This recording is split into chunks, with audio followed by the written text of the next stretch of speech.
je suis natif du village de Muttersols et puis depuis tout petit j'habite au bord de la rivière. Mon grand-père habitait déjà là, mes arrière-grands-parents, donc en fait je suis du cru. Mais j'ai toujours été impressionné par les bateaux, les barques à fond plat que je voyais, qu'utilisaient les pêcheurs de mon village. Et puis à un moment donné ça a fait tilt, je suis aussi un passionné de nature et je me suis dit peut-être que j'en ferai mon métier. Les légendes que je raconte, donc je théâtralise aussi beaucoup ma sortie en barque, donc en racontant des légendes, en faisant un peu le guignol sur le bateau. Quelle est la différence entre le mâle et la femelle chez les cygnes? C'est le mâle le plus beau, non? Ouais. Comme chez tous les oiseaux, non? Vous n'êtes pas d'accord avec ça? Et la femelle est agressive. Ah, si je vous dis que c'est un mâle, c'est au niveau du bec que ça se passe. La grosse boule qui est sur le bec, ça s'appelle un tubercule. Les Allemands ils disent Hockerschwaden. Hocker, c'est la boule toujours plus grosse chez le mâle que chez la femelle.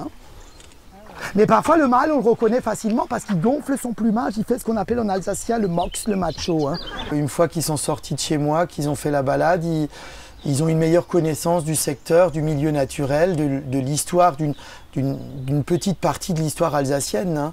Donc puisque la barque au fil du parcours qui dure 2 heures quand même, je raconte ces histoires, la faune, la flore, l'histoire du secteur du centre Alsace, l'histoire de la batellerie, des légendes. Et à l'arrivée dans le village suivant qui s'appelle Ebersmünster, on visite aussi l'abbatiale baroque. À la fin du parcours, je sers un verre de jus de pomme, mais c'est un jus de pomme que j'ai pressé dans mon village.